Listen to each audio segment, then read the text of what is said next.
or meeting minutes, please remember to mute yourself. When we will have question and answer session, we will ask you to raise your hands or type your responses, or type your question and answer box. There also will be Jamboard we will use during the discussion. We will have some question and would like to hear your feedback. We would like to have an interactive session, hear your opinion on the challenges and priorities. Now I will pass the mic to Sajide, Program Manager at OCASI, to take it from here. Thank you, Tarana, and welcome everyone. It's my pleasure to, I'm not sure, okay, this is the agenda. It's my pleasure to be hosting this session with my colleagues at OCASI. We don't have a RA project coordinator, unfortunately, so I am playing that role today. My name is Sajide Zarai, and I'm Senior Manager of Professional Development and Training. And I have been involved with the RA project since its inception. So I'm looking forward to the discussion today to host this roundtable to do a needs assessment and really hear from you. The idea that this will be an interactive session. It's part of a needs assessment process that we are doing this year to help us address some of the challenges that we experienced last year in the implementation of the project activities, but also make this project as relevant as possible to all of you who are involved in the sector in various aspects of this work of supporting privately sponsored refugees. And we will talk more about that. So before we get started, I'd like to start with the land acknowledgement. Sorry, my slides are, I'm going to do the land acknowledgement first, then we'll do the introductions and talk about the rest of the agenda. So this webinar is being hosted on the traditional territory of the Wendat, Anishinaabeg, and Haudenosaunee, and most recently the Mississaugas of the New Credit First Nations. Takaranto, also known as Toronto, is now home to many Indigenous peoples, including First Nations, Inuit, and Métis peoples. It is important to us from the outset to express our solidarity with Indigenous communities across Turtle Island who continue to experience colonial violence, including intersectional gender-based violence against Indigenous women, girls, and Two-Spirit people. At OCASI, we have made a commitment in our most recent strategic plan to be an ally by incorporating the truth and reconciliation calls to action and the calls to justice from the Missing and Murdered Indigenous Women and Girls report into all our policy and advocacy work. OCASI has also been engaged in a number of priority initiatives, including addressing racial equity in the immigrant and refugee sector through conducting an environmental scan, developing an anti-racism, anti-Black racism, and anti-Indigenous racism framework for policy and practice. As part of our capacity development mandate, we have made an ongoing commitment to build our own internal capacity, as well as the capacity of the immigrant and refugee serving sector, to deepen our understanding of the history of the original inhabitants of this land and build relationships of solidarity with Indigenous communities. We have done this through revising our existing course content, including keynote speakers and guests to facilitate deep conversations in our annual professional development conferences, national GBV conferences, and webinars, as well as developing 2 new courses which are specifically focused on Indigenous solidarity. With that, I will hand it over to Tarana to tell us more, actually to do a bit of an introduction poll. I'm going to stop sharing my screen so that we can have a better sense of who is here today, where you're coming from, and for us to get to know each other. So Tarana has started the poll and we will share the result.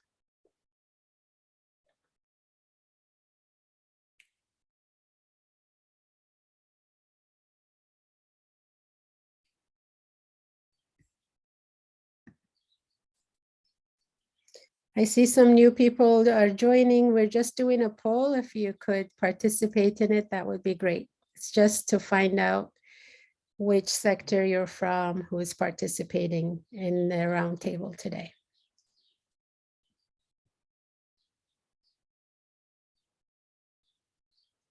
We have total of 37 people and 32 already replied. I will give most 30 seconds and then end the poll.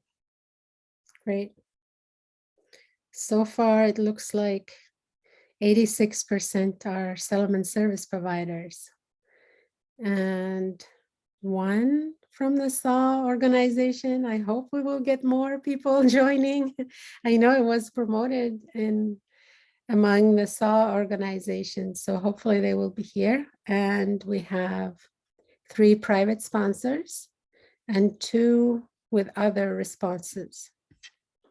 And there are some more people joining. So hopefully this composition will shift a little bit to have more cross-sectoral. We have 1.5 minutes, Tarana, for the poll. It depends on us. Whenever I see from 38, 37 already responded. Okay, so should we stop it now? Just, yeah, I am going to stop. Yes, no responses. Okay. And share the results. Mhm.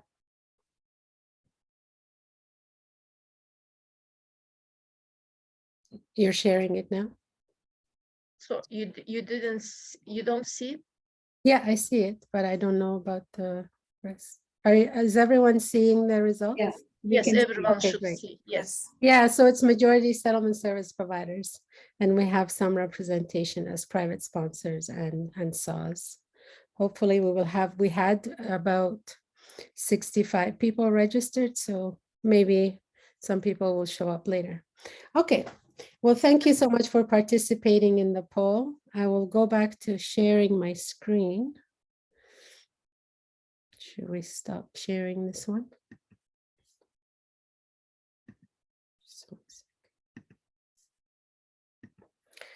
Okay, so this is a little bit about the RE project roundtable. RE is Allied in Refugee Integration project.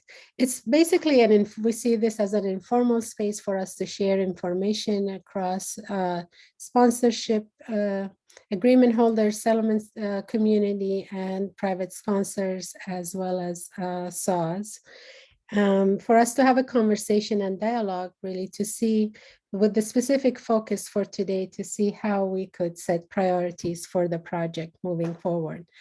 So a little bit of background about the RE project was initially started, was funded by IRCC in 2018, I believe, in partnership with Refugee 613. We did a series of, it was about 3 years project. And we did a series of pilots and environmental scan and needs assessment to find out what some of the priority issues were in terms of supporting privately sponsored refugees. So as part of that process, there were 2 pilots that were implemented. One was the intentional connection pilot, which focused on developing formal partnerships between settlement and sponsors and allowing better linkages and support to PSRs prior to arrival and post arrival, and providing ongoing services. And the other component was the knowledge exchange component, to share information and resources between sponsors, settlement agencies, and workers to provide better access to information and to find out what services and supports were available. And these were organized virtually. And then following that process, it was very successful, and it received a lot of great reception from the community. Actually, across Canada, people were very interested in this project, and IRCC, acting on some of the recommendations, they funded it for another 3-4 years. So now we're in the second phase. We're calling it RE 2.0. Last year was the first year of the second phase of the project. And the idea was to implement the 2 pilots that I mentioned, the intentional connection and the knowledge exchange components. So these are the 2 main activities that we engaged in. And sorry, I think I missed the slide. So last year, we were able to host a number of knowledge exchange events on these topics that you see on the left. And we were supposed to recruit 2 sets of ambassador agencies, what we are calling ambassador agencies, basically to recruit pairs of SAWs and SPOs to develop partnership. We would support them to develop a partnership together in their region and work to support privately sponsored refugees and work with sponsors to help them develop a network and access supports and resources through implementing the intentional connection component and some knowledge exchange activities. Unfortunately, we were only able to recruit 1 set of agencies, 1 SAW and SPO, as you see here, the Diocese of Ontario Refugee Support, DOORS, and the SPO was Immigrant Services Kingston and Area, ISCA. So they came together and collaborated to host a knowledge exchange event, sponsor engagement event, and experienced a number of challenges for various reasons. As you know, there were a number of issues, including COVID, the impacts of COVID, the human resource crisis and capacity issues in the organizations prevented them from hosting or implementing the intentional connection component. And in addition to that, responding to the Ukrainian crisis and an incoming group of Ukrainians also shifted the priorities and focus of the organizations and made it a lot more challenging to implement this component. So that's partly why we are hosting this needs assessment roundtable consultation. And we've been also doing some interviews and having conversations with various leaders in the sector to find out how can we continue, because it continues to be a need in terms of supporting PSRs and collaborating better to implement these components. How can we do this better? What are the priorities? What are the challenges that SAWs are experiencing? What are the challenges that within the settlement sector? And how can we overcome these challenges and continue to improve on our capacity to collaborate together better and to support each other in this work? So that's basically the focus of this roundtable today, and we really want to hear your feedback on this. And I will turn to our key speakers who will be sharing from their own perspective some of the initiatives, some of the priorities and challenges that they have experienced as a way to start this conversation. So it's my pleasure to introduce our colleagues and partners in this work. May Amouri, and I will read to you their bios. May is the Settlement Support Connection Facilitator with RSTP in Toronto, Ontario. May had an extensive experience working closely with groups of 5 and community sponsors in her previous role as a trainer for the Greater Toronto Area.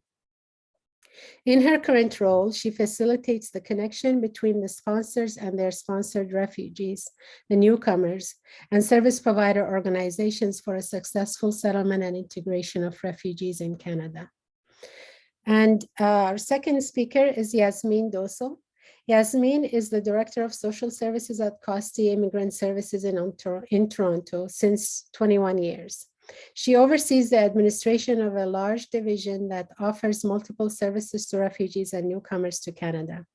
Her responsibilities include leading the settlement housing programs with a particular focus of services for women, youth, and seniors. Yasmin also manages research and community development programs offered across the province of Ontario, such as the Orientation to Ontario program, Problem Gambling program, Neighbors, Friends, and Family program for newcomer immigrants and refugees. Yasmin is currently engaged in the community. She holds positions of the Toronto Regional Director on the OCASI board, member of CCR's Immigration and Settlement Steering Committee, and is also a member of the Ontario Ukrainian Action Table and Ontario Sector Ukrainian Table. So I'm really pleased that they have both agreed to be part of this event, and I'm looking forward to hear from their perspective. And I will hand it to May to start the conversation. Thank you very much, Sajida and Tarana and everyone here at this meeting, and for taking the time to be with us. And hopefully what I will share with you will contribute to the discussion and hopefully to making recommendations that will enhance this, the collaboration between the sponsors and the SPOs in different regions. So just to start, to pick up where Sajida left, going back to Ari, actually, in the study, the research that done by Ari identified that privately sponsored refugees weren't always being connected with settlement organizations in a streamlined way. Sorry, May. Yes. Sorry to interrupt you. Do you want to put it on slideshow? We can see the presenter notes. Oh, you can see the presenter note. Okay, I didn't do the slideshow. Just one second.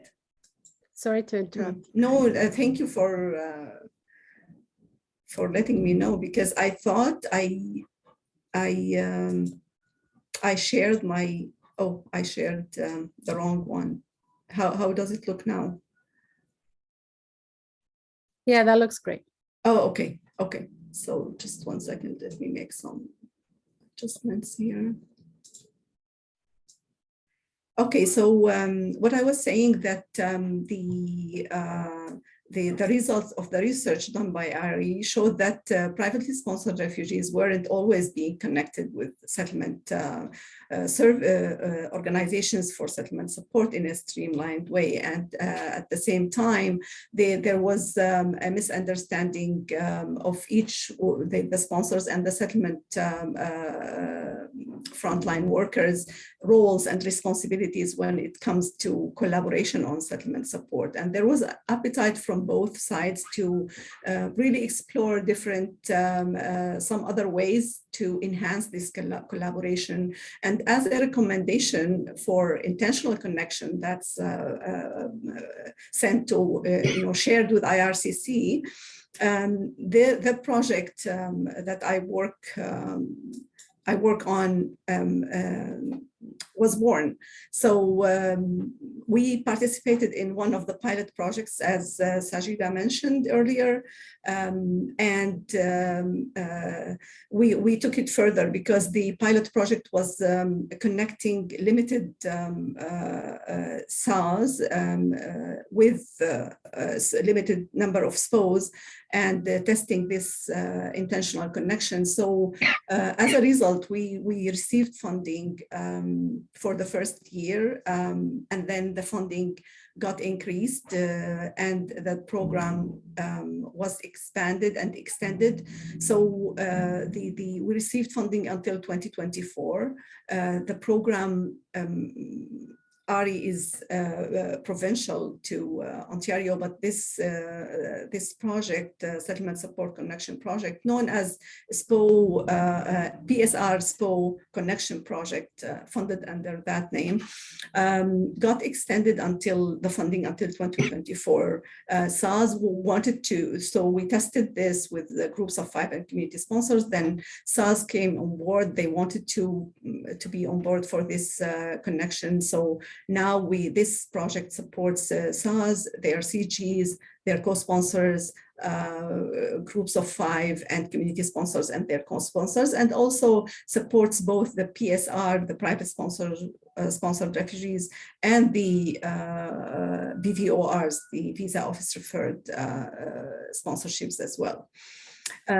So across the provinces.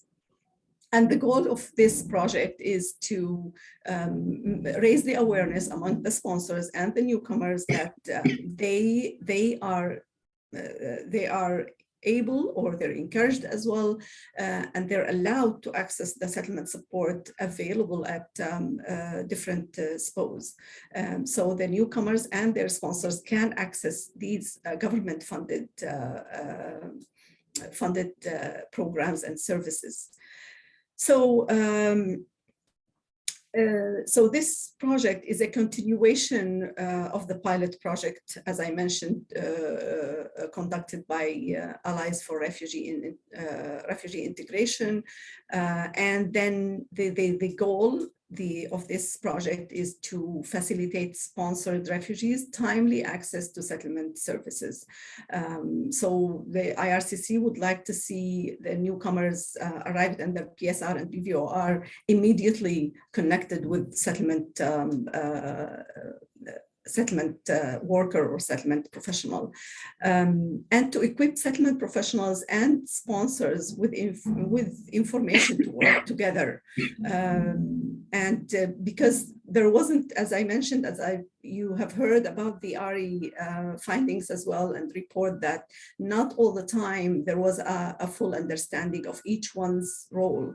So our project, one of the goals is to try to facilitate and increase the awareness of both sides of each other's responsibilities and capacity, and how can they collaborate together.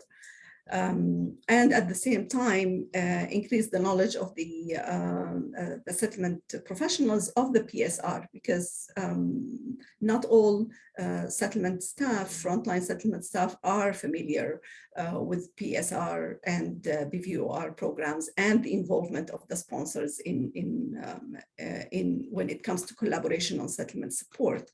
And I'm sure I see many faces here who are already connected with us and so familiar with the program, but not all the settlement staff in multiple organizations are familiar with that. So just to highlight some of the successes that we have really identified and noticed is the project played an important role in bridging the gap by directly connecting sponsors with SPOs. So there wasn't, in the past, there was a gap in connecting them. So we see that within our role, this gap is being like smaller or addressed. More sponsors are reaching out to our team for referral to SPOs. So as we raise this awareness and what is available for them to complement their support, they are coming to us and reaching out to connect them with SPOs. Both sponsors and settlement staff learned about the benefit of collaboration, and that's part of what the outreach we do, the promotion, the educational component, and information sharing and knowledge sharing with both sponsors and the settlement staff to learn about each other and how can they collaborate and what is the role in settlement support and the expectations of what each party can contribute to make the settlement journey for the newcomers a smooth one and a successful one. So in numbers, since 2021, we have connected 279 newcomers with settlement staff, and we have delivered a knowledge sharing information, and we call it training or professional development component to 313 settlement workers, counselors, professionals under different titles. Barriers, limitations, and challenges that we have faced is the capacity at the SPOs versus the high arrivals. So there is a high number of arrivals. Not all the time we were able to match and connect all of them immediately and in a timely manner with the settlement staff. Limited services in smaller communities, this is a huge issue that we identified, and in some communities, zero. So limited to non-services in smaller communities. Sponsors uncertainty about the role of settlement workers.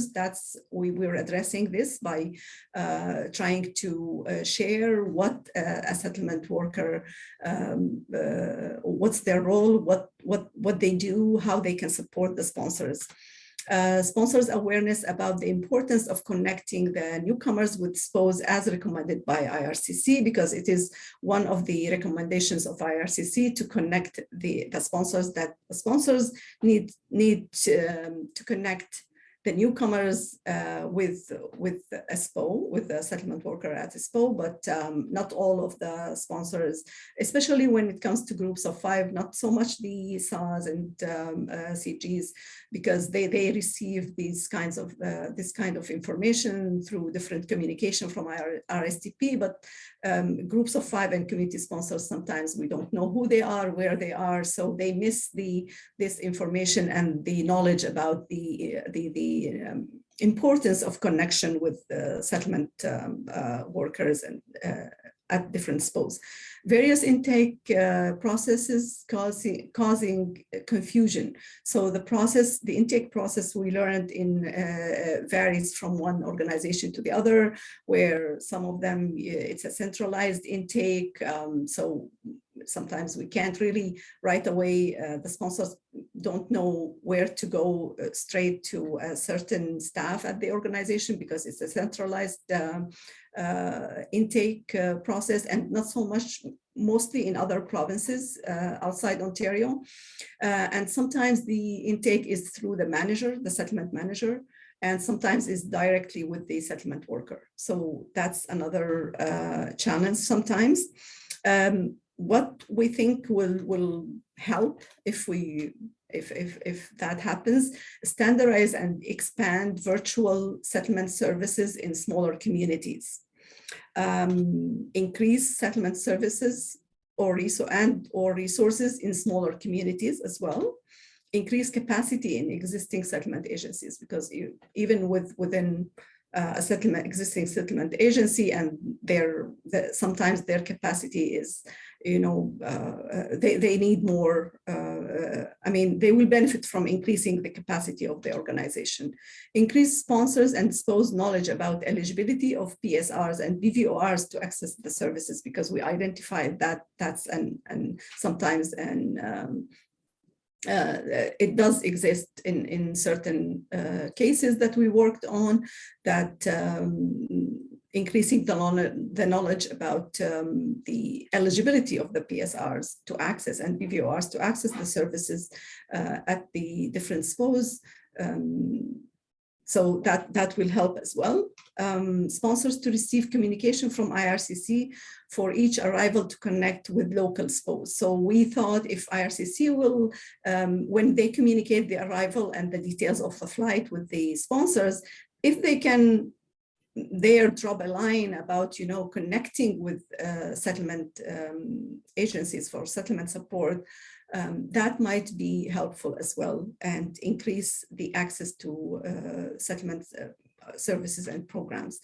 And get clarification from IRCC about funding structure for services for PSRs and BVORs, because we learned that sometimes the organizations receive funding, but maybe the allocation of the funding not so much clear about how much they can support, or how many of the PSRs that they can support, and BVORs versus GARs or other streams of immigration. And on behalf of our team, we are a team of 3. I thank you all, and my colleague Lydia, who's the project coordinator, is located in Toronto. We work in the same office at CCS in Scarborough. I am a facilitator as well for Ontario and the Atlantic provinces. My colleague Anush, who couldn't join us for this afternoon, is based in Calgary, Alberta, and she supports the facilitation of connections in the rest of the country outside Ontario and the Atlantic provinces. And we are here, myself and my colleague Lydia. We hope the discussion will bring more to the table, and we're happy here to be part of this discussion. Thank you very much. And yeah, one more, that's our email address. We'll drop it in the chat as well. If you need to connect with us, spoconnect@rstp.ca. And yeah, thank you so much. I hope I stayed within my time. That was perfect. Thank you so much, May. It's lovely You're to welcome. hear about your experience and what the great work that you are doing. I will hand it over to Yasmin now for her comments. Yasmin. Thank you, Sajide. I'm sorry I don't have a PowerPoint presentation. I speak from my notes, but I will speak about our priorities at COSTI as a settlement agency and how we address these priorities and challenges that may arrive. I will speak about some gap and talk about our experience working with SAR organization, sponsorship agreement holder organization. So as a settlement agency, our main priorities, and I'm sure it is for many other settlement agencies who are present here and across Ontario, is to provide essential services to newcomers and refugee communities. We particularly focus on areas where there is the shortest, for example, language-specific or emerging community services. For example, recently there's been an influx of Ukrainians. There was Afghanis coming in, and not too long ago, there were Syrians coming into Toronto. So we stepped up and made sure these communities' needs were being met. Our priority is also to make sure that our services are client-centered, they're holistic, they encompass all other needs like employment, education, social supports. And as an organization, we are fortunate to have these services available at our multiple locations. So reaching out to clients, both in person and virtually, is not been an issue. And prior to pandemic also, we have offered services at our agency, in the community, at a different organization, or in client's home, whatever worked with the client.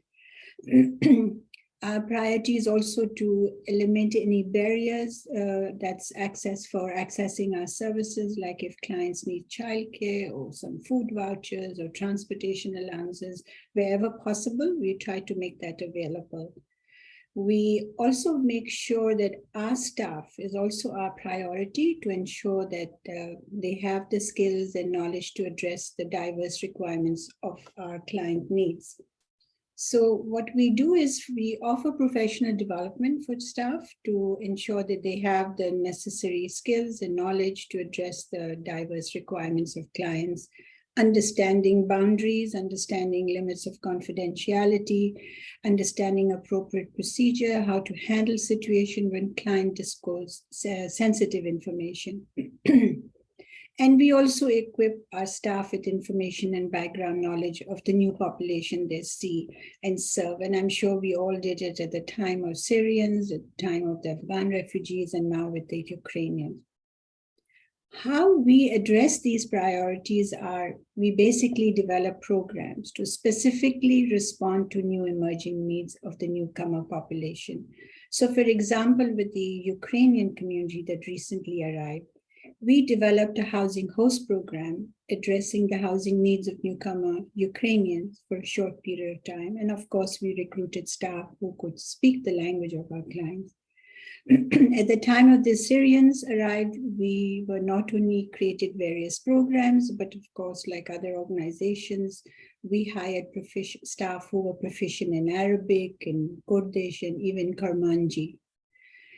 But we also established a formal partnership with the Armenian Community Center, which is a SARS organization, to provide services to the Syrian Armenian. And we hired Armenian-speaking settlement workers, and we provided settlement and employment services at their location for a period of 2 years. And this initiative between the Armenian Community Center, between COSTI, was funded by IRCC. And so we had a clearly defined MOU in place. And this experience of 2 years was really very valuable. Each one of us knew exactly what our role was, what the deliverables were, how are we going to meet them. And we did a lot of other initiatives together. And this was a greatly valued experience for us. Another approach that we employ to address priorities of clients is we make referrals to other organizations for services in case we can't offer them ourselves. But we also go out and seek assistance from other external organizations. So we go out and ask for help. So another example of how we reached out to our SA, we collaborated with the Archdiocese of Toronto, a sponsorship agreement holder organization as well, a faith group, to help us find families who would be willing to host Ukrainian families. And we did a presentation about our housing host program to the deacon. And then the cardinal sent out a message to 200 pastors about this program. The deacon did the presentation to the pastors about our program. And this led to 20 referrals. And finally, 14 families agreed to host the Ukrainians, which was a great initiative.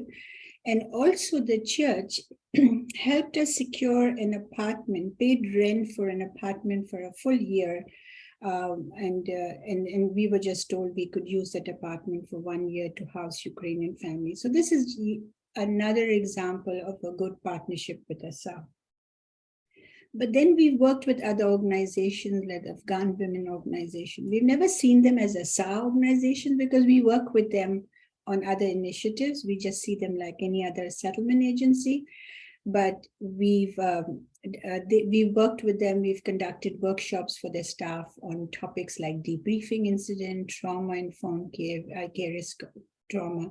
A couple of years ago, when there was an influx of Afghan refugees coming in, their staff, were feeling very concerned. They had clients who were impacted by the war and concerned about their families back home. So we delivered a few workshops for them.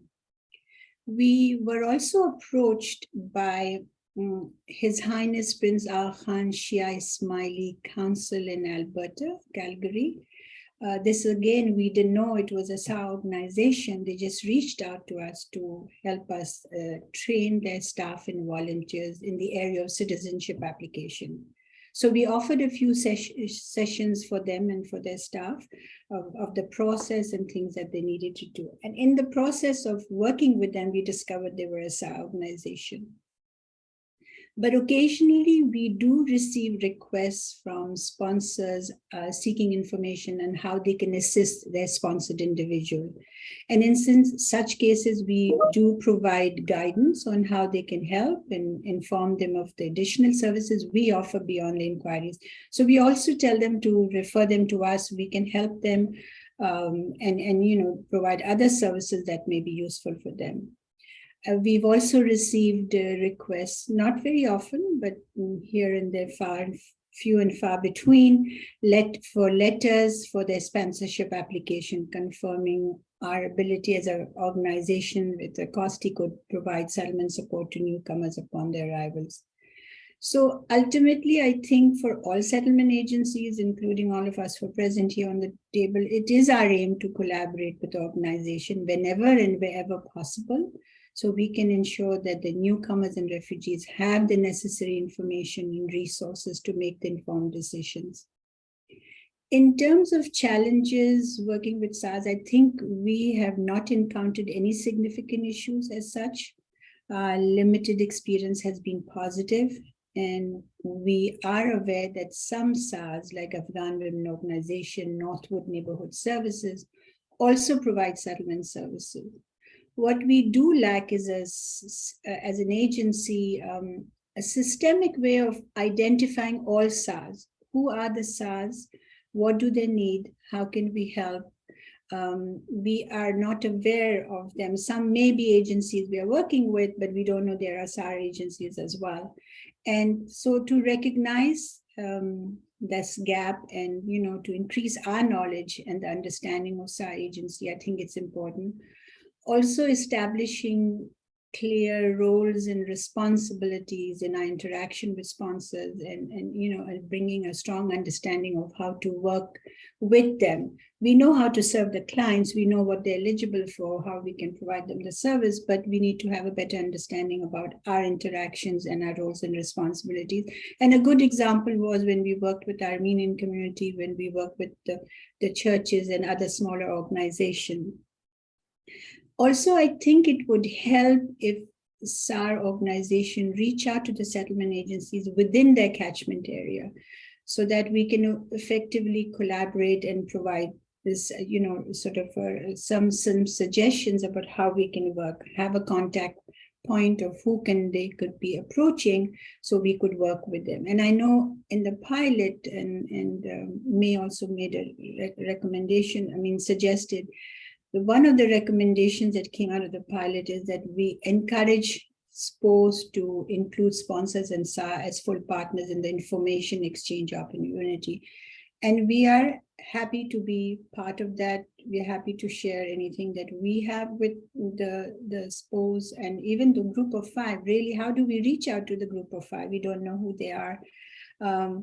When they started at the time of Syrian refugees, a lot of group of 5, we knew within our organizations who were actually doing it, so we were able to help. But otherwise, how do we reach them? How do they reach us? It's a capacity issue.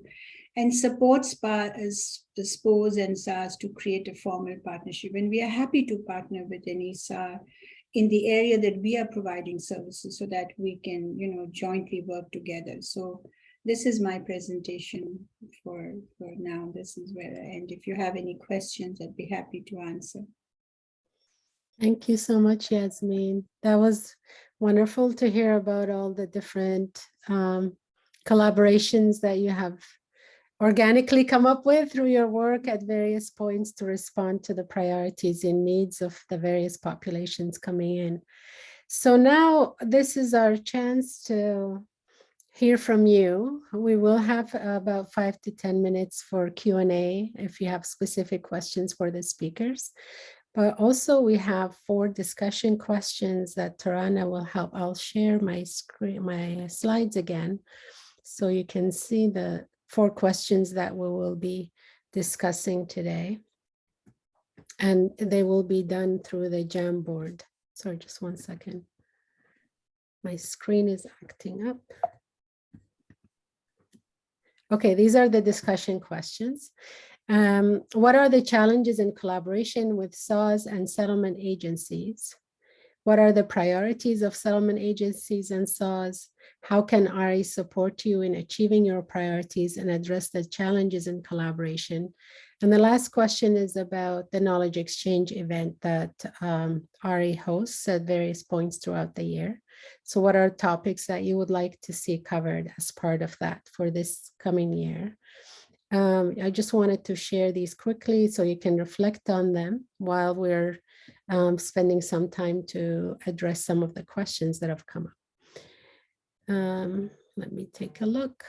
Okay, so Barbara has put in, if you shared a link to the Refugee Sponsor Net, where sponsors have developed some resources. Thank you so much for sharing that. And it speaks to the gap and the importance of developing these kind of collaborations so that sponsors are not left on their own, and there are opportunities for us to collaborate and share information and resources, which is a big focus of this.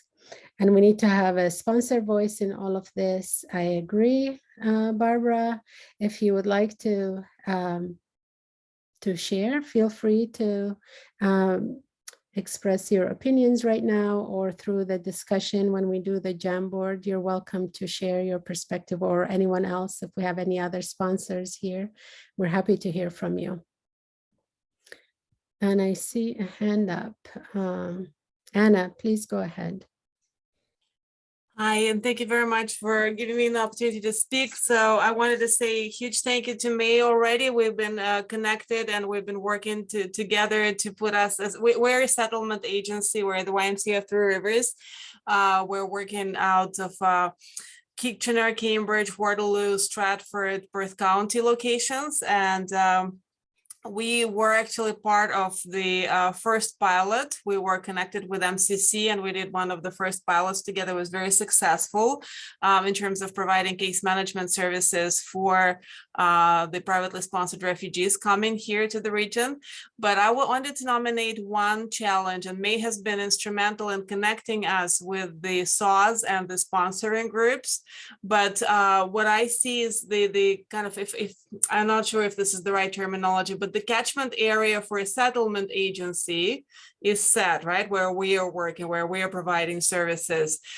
For SAWs, it is kind of different. It's all over the place. So we have a SAW that is here, situated in Kitchener, but we also see that there are other sponsorship agreement holders and other privately sponsoring groups that are bringing newcomers to Kitchener that we're not always connected to, and we don't always know who these SAWs are. And May has been instrumental in putting us in touch with them.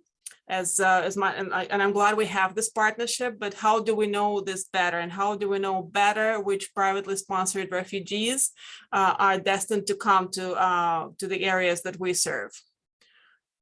And I think maybe, May, you were at some point working on the list, getting that list from IRCC of where the newcomers are going, where privately sponsored refugees are going. And I don't know if you have updates about that list, if you were able to receive it, are you getting it regularly? But that would be one suggestion, to make sure that you have access to that list and that we know who is coming to the region, so that we can support and connect. Thank you, Anna. Great partnership with Anna and her team, and was very successful. Unfortunately, Anna, we're still waiting for the list, and that was part of the project as well. So to really match the goal of the project, matching every arrival with the settlement, connecting them with the SPO. Based on that, we will have a list of arrivals, then we can match every arrival. We're still waiting for the list. And my colleague Lydia Yarmesh is with me here if you need to, Lydia, if you want to, if you have any additional information to say here, you're welcome. Thank you, May. No, I don't. We also don't know about arrivals unless sponsors tell us about them. And then we're able to seek out settlement support if they wish. But thank you for bringing it up, Anna. And again, also thank you. I echo May, great partnership with the YMCA of Three Rivers.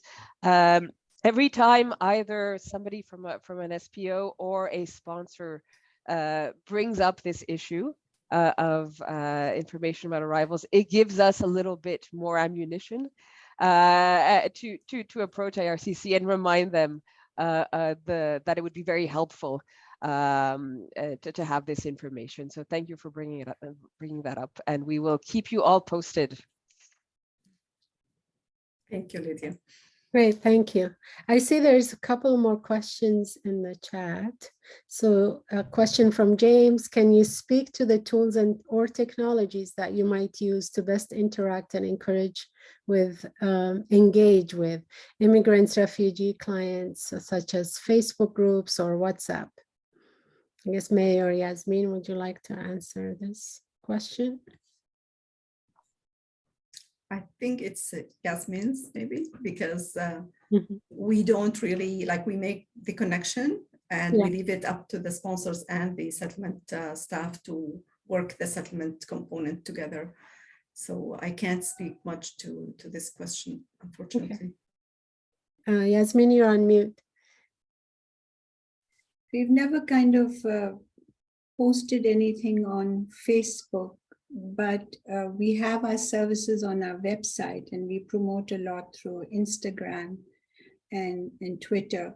But if we know where we can reach out to the SARS, we are happy to do this and start this process, actively engaging.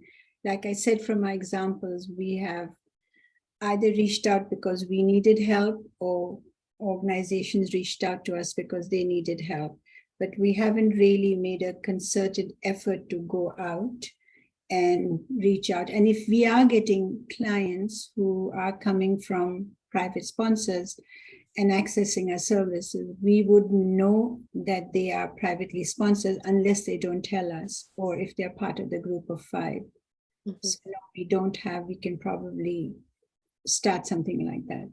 Yeah, and Yasmin, I'm thinking as you were speaking about Welcome Ontario, and I have my colleague Giselle here, who's also involved in it, and that's partly addresses that gap, sharing information and resources there, and the resources that have been created through ARI will also be hosted on that website. So it's not social media as such or Facebook group, but it's a website that's a resource that's aimed at that population for private sponsorships and for refugees. May, did you want to respond to this question? Yeah, well, I just remembered that at one point there was a resource shared on, I think, OCASI's settlenet.org, a group posted from 613, Refugee 613. They developed, or they were using an app specifically for Afghan refugees, newcomers, where they can, it's a kind of a WhatsApp app group where the newcomers can communicate and ask about anything when it comes to settlement, and they will receive information in their native language. So I think it's good for the sponsors to reach out and seek some guidance, and that's why that's why there is a need to connect with settlement organizations, because then you will learn what is new, and there is constantly new programs and services being developed and introduced that didn't exist yesterday. So if there are sponsors here, just to encourage the early connection with settlement organizations to get, to get to know these resources and how to access them. So yeah, that's my piece. Thank you. Thank you, May. So we have another question, and after this question, I think we will go to our discussion questions. I'm mindful of the time. We have about half an hour left, so that will give you an opportunity to provide input on the questions that I showed you earlier. So this question is from Aziz Oria, who is part of the SAW Navigation Unit. It's great to have you here, Aziz. Is there evidence to show that connecting sponsored refugees to settlement agencies would translate into successful settlement outcomes? Either of you want to take this question? I guess my immediate response is yes, that's a starting point.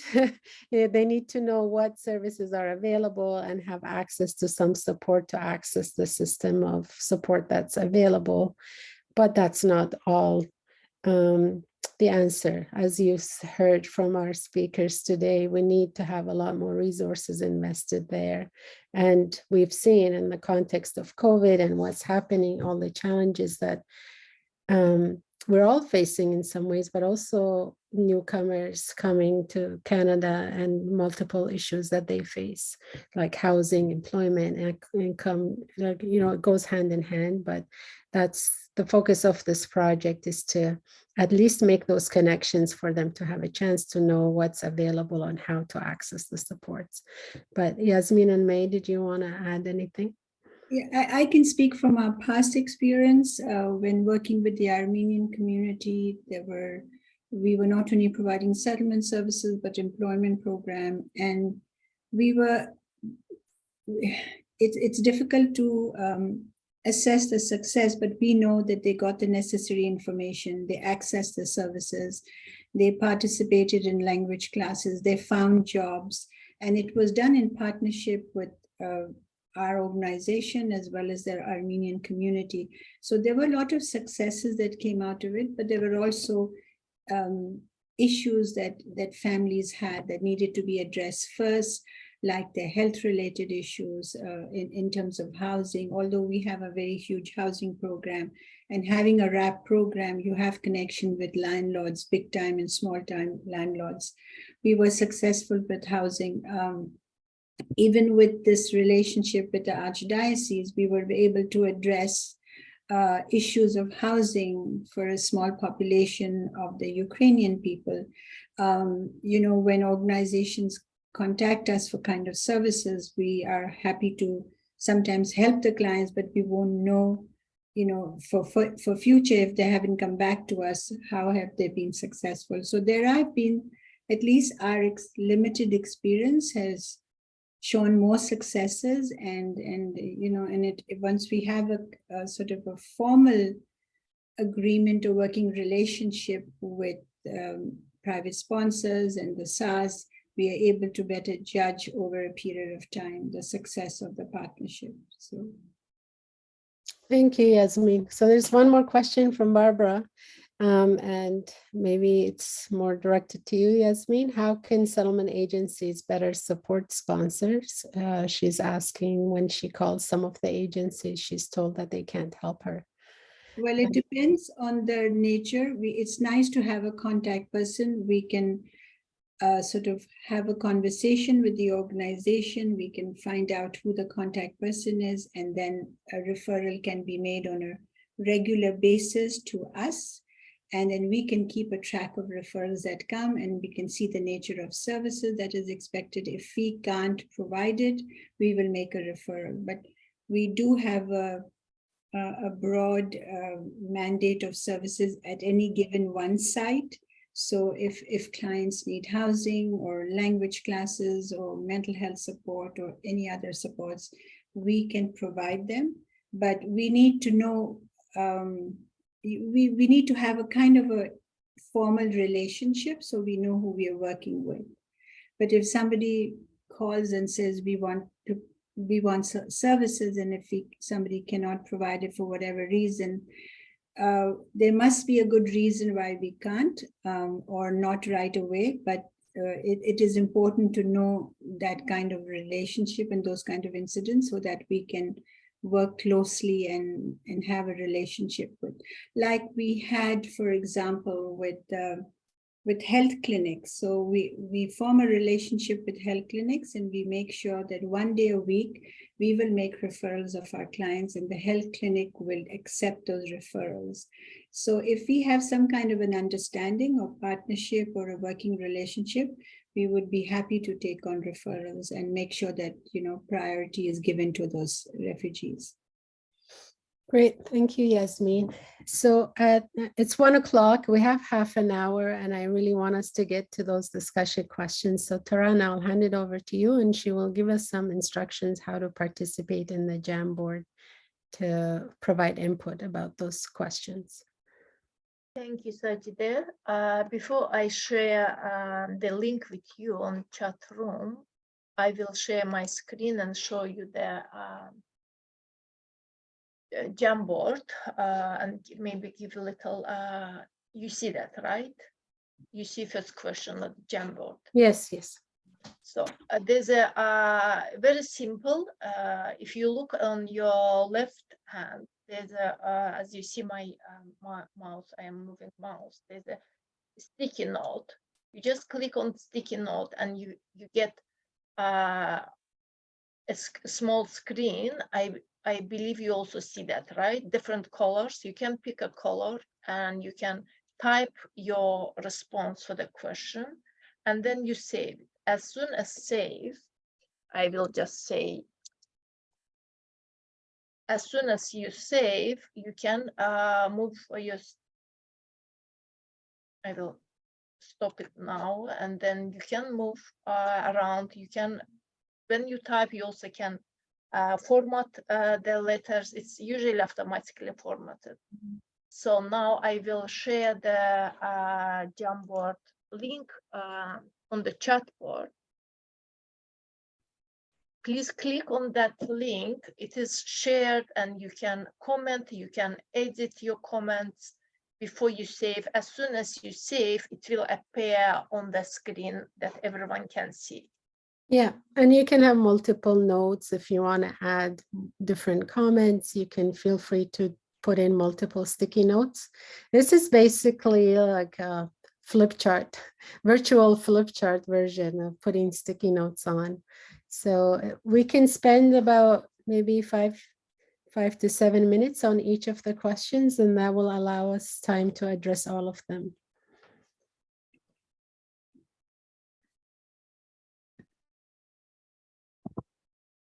Is anyone will be speaking on each question, Sajide, or how we will move? Because 5-7 minutes for each question will be too long for Is it too typing long? on. Yeah, I think maybe 3 Mm. minutes for the typing, and then Okay. if you will if you want to discuss, or someone may, or yes, No, I just wanted the people to have time to put in Okay. responses in each of the questions. But yeah, you can move around, right? People have the option to move around to the different questions. Something Tarana? happened to the, yeah, something happened to the first, someone deleted my first question. Oh, no. I think so. I'm trying to So- type on it, but I can't see the question. Oh, Okay, this yes, that's what question. happened just right now. Oh, no. Okay. I will So add it right now. let me see. So the first are the- question was, what are the challenges in collaboration with SAWS and settlement agencies? Challenges in collaboration with SAWS and settlement agencies is the first question.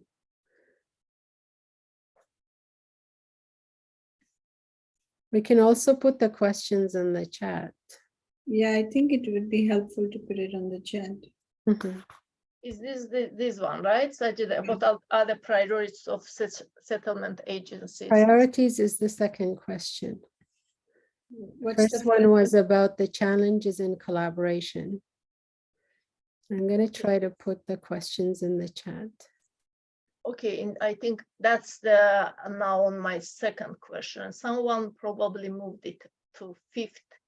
So I will have this screen on. If you can go to second page on your screen, you see on the top of here, you can move the pages around and then type your. Yeah. So if you use the arrows, you can move back and forth between questions, and you can just follow the process that Tarana just showed you. Yes, Pick a just sticky use the note and yes, put yes. your responses there. Sticky note and type in your response here and then save. It will automatically will be on the screen. Okay, I'll stop talking so you can put your responses to the questions.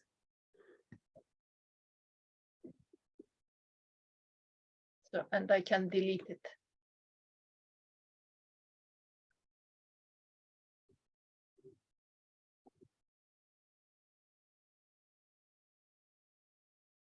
If you have any difficulty, maybe you can also raise your hand and talk to the question. That's another option. Yes, that's a great point, Tarana. And how about you, Tarana, drop few notes and where people can add their ideas or their, is it possible? Like if you create the notes and we can. No, everyone should no? create. Okay. Yeah, Everyone I should see some create. people are adding comments. Yeah. Okay. Well, maybe, Tarana, maybe you can stop sharing the screen and we can have some conversation as well.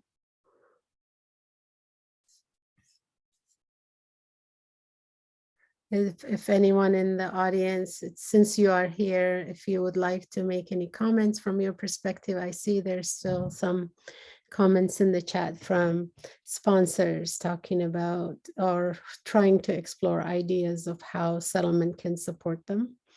And one of the barriers is that they are told whatever is discussed between the sponsor and the PSR is private, and they can't help with that. But I guess, I don't know, Yasmin or May, if you have a response to that. My take is like, if you're just approaching them for support, for accessing a resource, that would be the focus, and that's how you would frame it. It's not so much about a private conversation, it's what is needed and what type of support you are looking for from the settlement agency.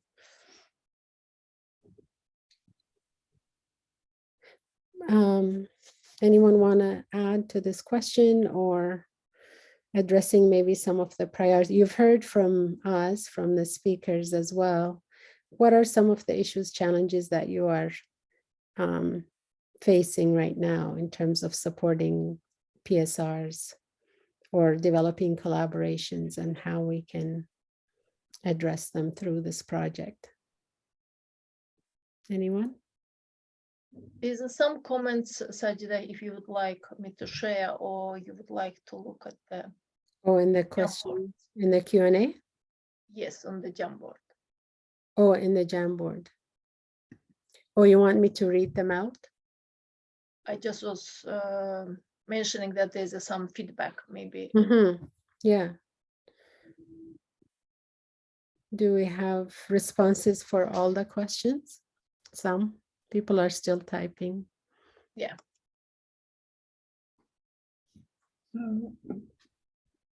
This is So I can read out some of the ones that we have for question 1. What are the priorities for settlement agencies and SAWs? Reaching out to the SAWs, making connections with the SAWs and knowing what they need. Challenge is not knowing all the SAWs that operate in your catchment area as a settlement catchment area. Yes, that was brought up as well in the discussion. Not knowing who the SAWs are, so that's another. So that seems to be an issue that multiple people are facing. Challenge when you're working with a newcomer as a SPO, you work with confidential information that you cannot share with sponsors and SAWs without the client's consent. Yes. Yeah. And priorities for both is to assist newcomers to access available services when needed. Lydia, you have your hand up. Would you like to make a comment or a question? I'd like to comment on the comment about confidentiality, because this is something that we hear a lot from sponsors. This is a major concern for them, especially because they're on the hook, right? Yeah. IRCC considers them to be responsible for the success of the sponsorship, and IRCC may also ask them for proof of settlement support. And some of the acceptable types of proof of settlement support are documents that are issued by settlement agencies. So we tell them, it'll be easier if you connect with a settlement agency because you'll be able to get these documents like proof that a needs assessment occurred or proof that an initial meeting happened. But I know that a lot of settlement agencies have a release of information form that allows this information to be shared. But I just wanted, since we have so many SPOs in the room and a few sponsors as well, it'd be nice to have a longer conversation about confidentiality and how the information about the newcomer's progress can be shared with the SAWs and the sponsors in general, because they will be potentially having to report this back to IRCC. I can speak to that if you want. Sure, and May also has her hand up. Yeah, so May can go ahead and then I'll speak. No, I have a different feedback. So if it is on the same point, Yasmin, go ahead. I'm just wanted to respond to Lydia's question about confidentiality. So as we begin our service, we talk about confidentiality before we do a needs assessment. We talk about limits. We talk about our boundaries, limits of confidentiality, and where we would breach confidentiality. And we would never share any information without the consent of the client. And if you're putting any information, if you're asking some information, we tell them why exactly we're asking it, whether it is for referral, whether it is, if you're sharing it with a health service provider, unless they don't give us consent, we don't. And we wouldn't share it with a private sponsor or unless and until the client is not gives us the permission to do so. Yes, the client can access its needs assessment form. Clients can access copies of any documentations that we have completed, which doesn't hold any confidential information. Any application we've completed for them, they can get copies of that. Or they can even get a letter to say that this client is registered with COSTI and we are providing supports as necessary. Just like we would do if you're trying to help somebody find housing, to a landlord, we would say, okay, this is a client who's working with us. If we can't guarantee for income, we could say this client is supported by COSTI because the landlords know us. And so we provide that kind of document, but we would definitely never share it with anybody without the consent. So there's a consent form which clearly defines which the client signs, and it's in different languages, and it will be given to the client in their own language. Thank you, Yasmin. May. Yeah, well, yeah, thank you. So what I want to comment on the questions in regards to the SARS, like who are the SARS, where are they, their catchment. So this information can be really, you can access this information if you connect with the RSCP team. So because we work closely with the SARS and we know who they are, where they are, and we can connect you with I mean, if you would like to collaborate with a specific SAR in a certain region or catchment, we can facilitate this introduction and help you get information about the SARs and who are they and where are they, if that helps with answering some of these questions. Mm-hmm. Sounds good. Thank you, May. So we're looking at the second question. What are the challenges in collaboration, which we've been talking about? Quotas for SAW is a challenge. I don't know much about this one. Would you like to elaborate, whoever put this comment, so that we understand it better what the issue is? Yeah, so it's actually, I made the comment. My name is Janie. I'm from West Neighborhood House. And I made this reference in regards to how many refugees they could actually support at a time. They all have a quota, and when I do refer them to a particular SAW, it gets very challenging when they tell me that they're over their quota. So I think that's I think one of the challenges. Thank you. Yeah, and may I ask? Yeah, yeah. may I ask if are you speaking about the sponsorship itself, like the applications, or yes, or yes. Yeah. So I think that's a different topic, and we can address this. You know, I mean, we don't have any capacity to you know, solve the quota or increase the number of spaces for the SARS. But we're talking here about the settlement, so I don't know how this related to settlement. But that's a different topic completely, in my opinion. I don't know, Lydia, if you have any comments here, or someone from the SA here, Aziz, or someone else can comment. Aziz, unfortunately, they both had to leave. Alex were here, but they had to leave early. However, I agree with you, May, that this is about, like, a few comments here and under this question are about the number of refugees who are wanting to come to Canada, which are many, many, and not having access and not being connected to the SAWs. That's slightly, I think that's better answered by the SAWs themselves. But I also want to make a comment that even though unfortunately, we didn't get a lot of SAWs represented here today, the two people that were here are from the SAW Navigation Unit, which is a network of the SAWs, and they manage the different SAW networks. They had shared it with the network, and they are fully supportive of this project. They have committed to be part of the advisory committee. So I just wanted to balance it out. Of the lack of, like, they're not being here doesn't mean that they're not supportive of the project. And we have a strong relationship with them, and they have been very involved from the beginning with the RE project. And I've actually consulted with them as well to get their input in terms of this need assessment process. So don't be discouraged. They're there and they see the importance of this work. They're just not here today, unfortunately. So the third question, how can RE support you in achieving priorities and address the collaboration challenges? Convene SAWs and SPOs regularly to share information and support each other. And that's partly the knowledge exchange event, and the roundtables are aimed at that, and also through our advisory work. But yeah, good point. Networking events, opportunities between SAWs and SPOs. by connecting us to the SAW in our community where we provide services so that we can work closely with them. Yeah, that's a good point, but I'm not sure if that would be Ari's role or capacity to do that, but it's something to consider and think about.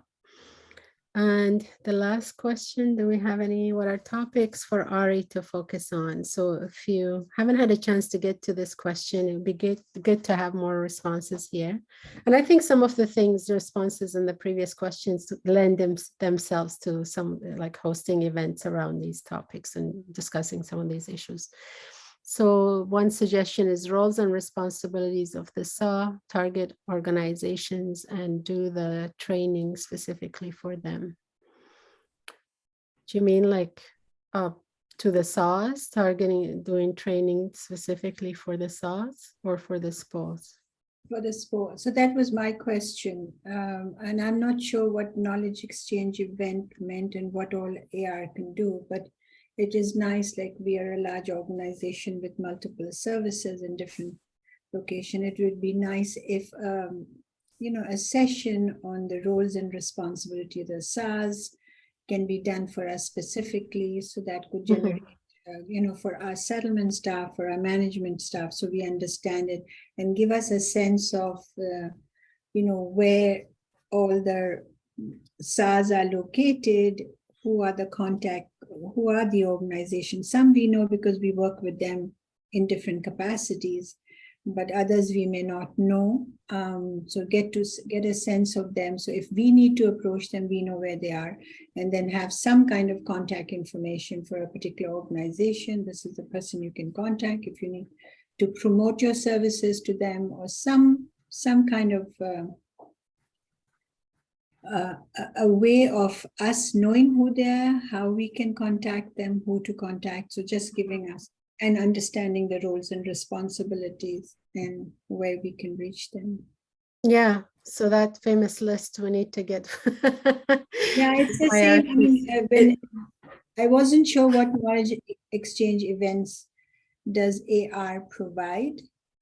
Like similar to this roundtable on different topics that relate to sponsorships and collaboration. So yeah, maybe I was thinking like some of these, we can take like the ideas, so all of this input and the needs assessment interviews that Yazan had done, we can compile them and come up with a list of priorities and things for us to discuss in the advisory committee and develop some next steps based on that.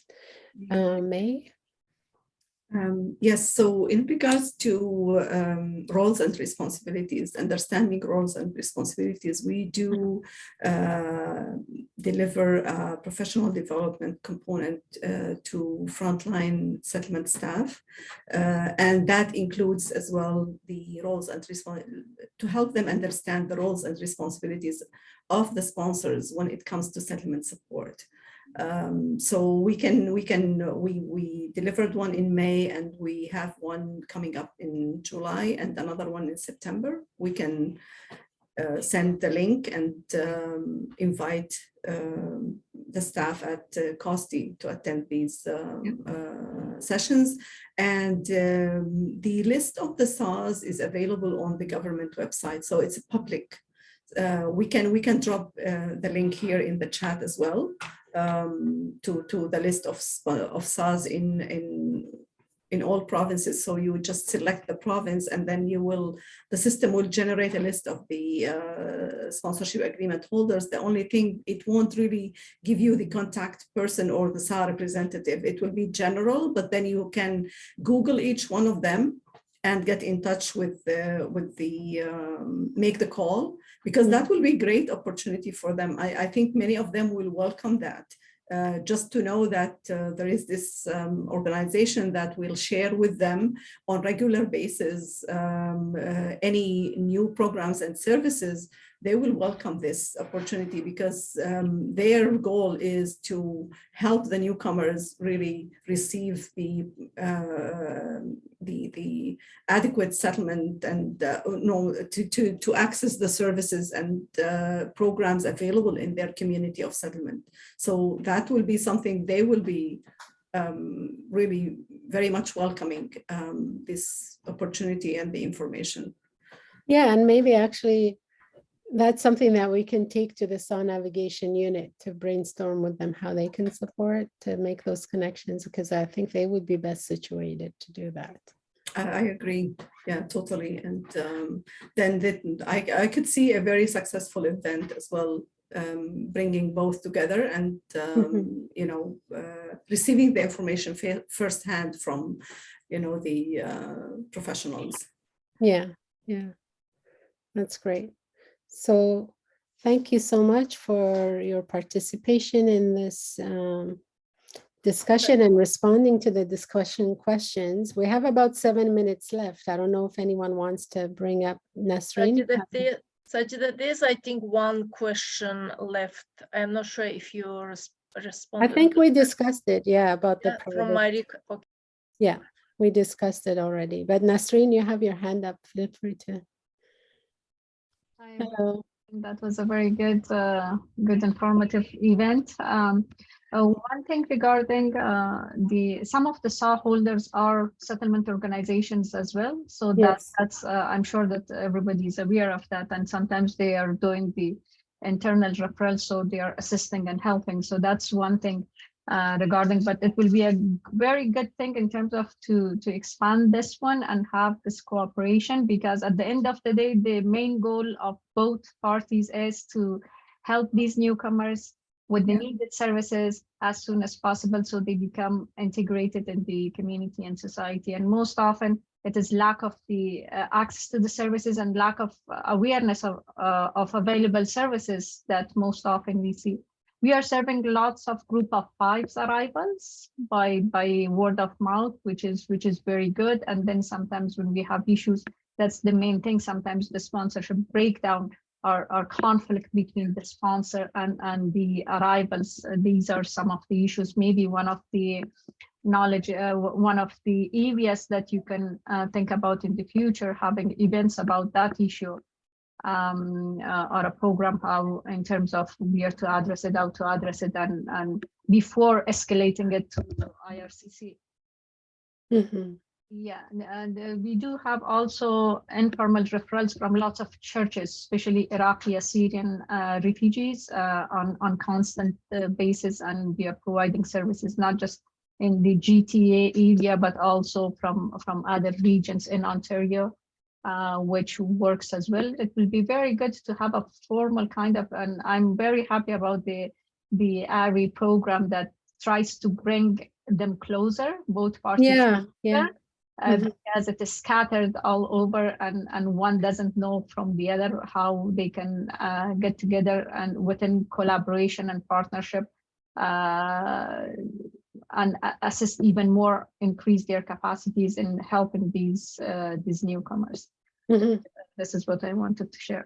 Thank you, Nasreen. So it sounds like some informal connections are already happening, and just through our conversations with some of the SAWs as well, IRCC has, introduced this new framework, policy framework, that they need to have better connections with SPOs and make more referrals and access the services. So it's a priority for them as well. And that's the heart of the ambassador agencies, and the forming those partnerships is focused on that, what you were just saying, Nasreen. But we experienced a lot of challenges last year to bring people together. I'm not really sure whether it's because of the context, like some of the issues that I mentioned in terms of the Ukrainian crisis. There's always some kind of crisis, right? There's the COVID, there is the HR crisis within the settlement sector. There are multiple priorities and issues that are affecting this kind of collaboration. So that's why we wanted to do this needs assessment process. What are the barriers? What is preventing people from participating in a formalized partnership like this? And how can we overcome them through this project? So if you have any ideas, suggestions, I know you've put some suggestions and we've discussed some of them already, but if there's anything else that comes to your mind, you can always feel free to email us to And I just wanted to, given the time, I wanted to share some of my slides in terms of the next steps for this project and how you can be engaged. So I will, if you'll give me a moment, I will just show you some of the priorities or next steps for the project. One is, sorry, I don't know why I still have this dialog box up. Okay, can you see my slide? Yeah. Yeah, so in terms of next steps, what number one priority is for us to recruit a project coordinator. We've been trying to recruit a new project coordinator and haven't been that successful. I guess we're experiencing the same challenge that many of you are. And it's a specialized set of knowledge, as you know, for someone to know all the ins and outs of private sponsorships, the different stakeholders, and have the knowledge and experience in the settlement sector. It's challenging to find that person. So we really need your help. Tarana will put a link to the job posting here. The deadline is June 16. If you know anyone, or if you just please share it with your networks and encourage people to apply. That would be a great help. Another way that you could engage, continue to be engaged, is to participate in the project advisory committee. We want to reconstitute the group, and that is a very important way for you to continue to be engaged and provide input and participate in this project and support the collaborations. So if you are interested, please let me know. In the absence of a project coordinator, I'll be the contact. So feel free to reach out. And we will be planning roundtables and webinars as part of the knowledge exchange event. And we want to recruit more ambassador agencies for this coming year. So yeah, please keep that in mind. And these are different ways that you can participate. And so I already mentioned, these are different ways that you can get involved. And I put my email address here as well, if you want to reach out to me. And we will be sending you a short survey to provide feedback about today's event. So feel free to participate. And I will leave it here. And I want to thank our keynote speakers, our colleagues, for supporting us with hosting this event. We couldn't have done it without you. And thank you for putting the time to come and provide your input and be part of this process. And have a great day. Thank you, Sajida. It was nice, at least speaking on behalf of COSTI, it was nice to get to know all the Wonderful. people in the community, and I would like to be part of the advisory so we can Amazing. Thank you. enhance our partnership with the sponsorship community. That's amazing. Thank you so much. Thank you so much. That was very interesting. Thank you, Anna. I hope to see you in the advisory. You are going to continue to be involved, right? We're counting on you. Once you're involved, we won't let you go. Very much on off involved. Yes, and thank you. Thank you all. Thank you, Sajida, and everyone. Yes. Thank you. Thank you. Thank you very Bye-bye. much. Wonderful Thank you, everyone. Bye. meeting. Thank you. Thank you.